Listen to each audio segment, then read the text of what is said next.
Mzigo unaanzia Afghanistan ukimwonyesha mwanadada mmoja ambaye alikuwa akiitwa Leisa, raia kutokea Ufaransa, akimhoji raia mmoja wa Afghanistan ili kufichua maovu juu ya wanamgambo wa Afghanistan.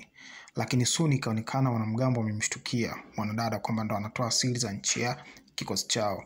Ikabidi kianze msako wa kumtafuta Maid na Elisa. Wakati Elisa akiwa kwenye mahojiano, Maid akampigia simu na kumtaka watoroke chapu, washashtukiwa na wanatafutwa wauawe.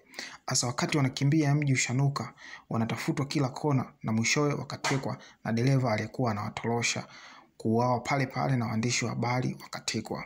Mara taarifa zikafika nchi ya Ufaransa kuwa waandishi wao wametekwa na kikao cha kutuma makamanda kuokoa zikafanyika chap ndani ya muda mfupi. Jamaa wakaanza safari ya kuelekea Afghanistan. Baada ya siku 2 tangu waandishi kutekwa, Zefu akawapa ofa ya kuishi kama watasema nani yupo nyuma ya operation yao, na wakikaidi atawachapa risasi nyingi sana, na wao wakawa tayari kumpa ushirikiano kuokoa maisha yao.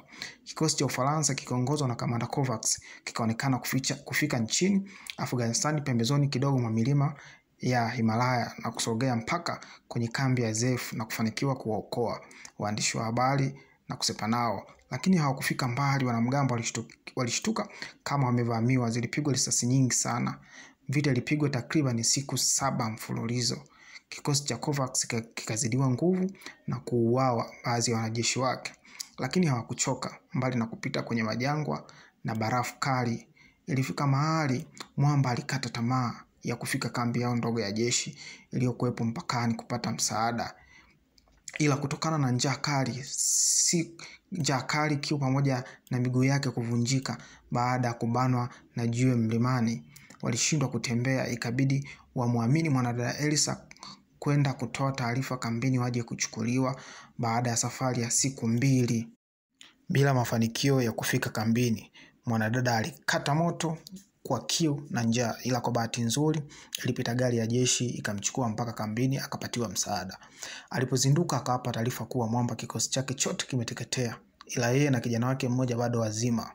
Ndipo zikachukuliwa ndege kwenda kumtafuta na wakafanikiwa kuwakuta wazima kabisa. Demu hakuamini macho yake, ilibidi machozi ya fly yamtoke. Mzigo ukao umeishia kiivo. So usiache kucheza na sisi kwa recap kali sana kwa lugha ya Kiswahili. Yani hapa ni bandika bandua, chuma baada ya chuma, lazima wakae. Stay tuned, it's your boy Kara Stamina Wahia.